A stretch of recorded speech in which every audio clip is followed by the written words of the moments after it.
चलिए रविंद्र प्रताप जी, मैंने एक सवाल शुरुआत में किया था भारतीय जनता पार्टी से। मैंने कांग्रेस से भी पूछा।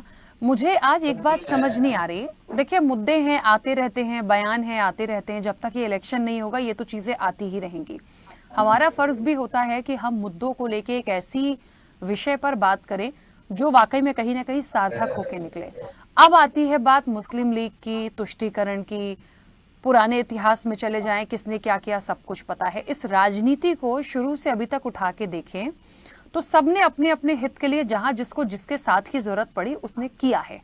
ठीक है, आज वर्तमान में यदि मैं देख रही हूं तो यदि वाकई मुद्दों पे बात करने की जरूरत है या किसी के घोषणा पत्र में यदि मुद्दे जनता से जुड़े हुए हैं या भारतीय जनता पार्टी अपने विजन के साथ है कि तीसरी बड़ी अर्थव्यवस्था बनाने की बात करती है, विकसित भारत बनाने की बात करती है, तो हम उसी पर क्यों नहीं हैं? क्यों ऐसे स्टेटमेंट्स हिंदू मुस्लिम? मुझे नहीं लगता कि आज के समय में इस इलेक्शन के लिए हिंदू मुस्लिम पर बात करना जरूरी है, मगर हो रही है चर्चा क्योंकि अननेसेसरली वो चीजों को लाया जा रहा है।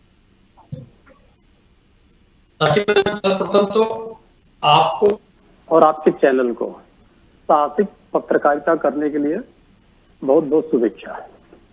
अब आती है बात, ऐसी बात क्यों की जा रही है, वो भी प्रधानमंत्री जी के द्वारा। कोई छोटे स्तर का नेता करता तो बात की थी। उसका कारण है कि पिछले 10 साल में प्रधानमंत्री जी कुछ भी डिलीवर कर नहीं पाए हैं जुमलों के सिवा। महंगाई, बेरोजगारी, स्वास्थ्य, शिक्षा, कानून व्यवस्था, विदेश नीति, राष्ट्रीय सुरक्षा, सब कुछ केवल जुमले तक सीमित है, इससे आगे नहीं बढ़ पाए हैं। तो उनके पास मुद्दे ही नहीं है। अब समस्या कहां से आ गई? मुस्लिम लीग और देश के बंटवारे की इसलिए आ गई कि सर्वप्रथम तो मुस्लिम लीग से भारतीय जनता पार्टी को बहुत प्यार है। दूसरा, मोदी जी की जो राजनीतिक विरासत है वह उन्माद से मिली हुई है। जब वो मुख्यमंत्री बनते हैं तो गुजरात में उन्माद फैलता है, फिर जब प्रधानमंत्री बन जाते हैं तो शमशान और कब्रिस्तान की बात करते हैं, फिर कर्नाटक जैसे प्रदेश में 2 साल तक उन्होंने उन्माद फैलाया लेकिन परिणाम मिला है। अब रही मुस्लिम लीग की बात, तो मुस्लिम लीग से इनके बहुत निकट संबंध रहे हैं 3 सूबों में। सूबा सरहद, सिंध और बंगाल में इनकी सरकारें रही हैं।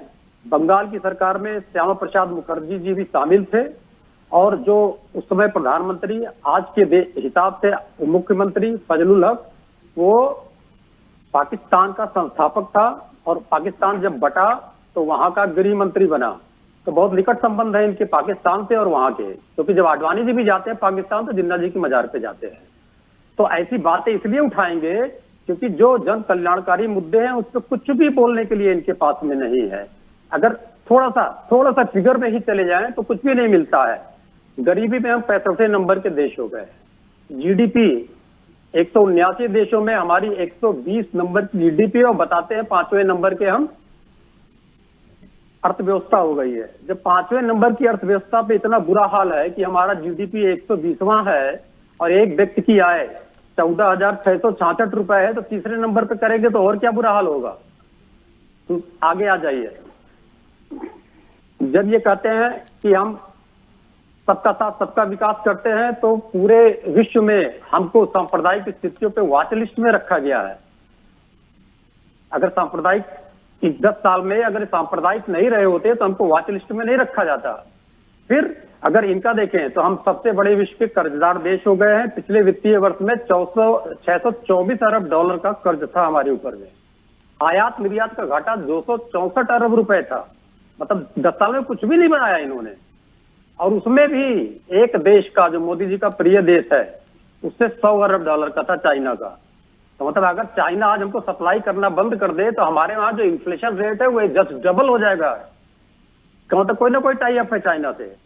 और रुपए की हालत देख लीजिए तो 84 रुपया हो गया है। तो इनका असर जो आप कहती है ना, महंगाई, बेरोजगारी, सब चीजें पड़ेगा। इसके साथ ही जब एसबीआई का इलेक्ट्रल बॉन्ड घोटाला समझ में आता है तो निश्चित रूप से अगर कोई हमको दाम देगा तो कहीं ना कहीं से कवर करेगा। जो कवर करेगा वो जनता से ही जा रहा है।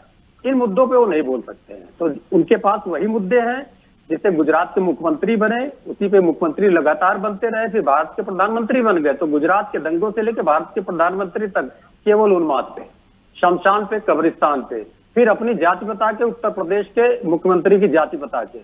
तो अगर उनके पास जन कल्याणकारी मुद्दे नहीं है, ऐसा ही करेंगे। अगर इसमें भी सफल नहीं पाए तो ऐसा ना 19 वाला टेलर हमको देखने को मिले, पुलवामा जैसा कुछ भी। उसके लिए भी हम सभी इंडिया गठबंधन के साथियों को सजग रहना पड़ेगा कि जो पुलवामा जैसा कोई ऐसी अप्रिय घटना ना घटित हो पाए।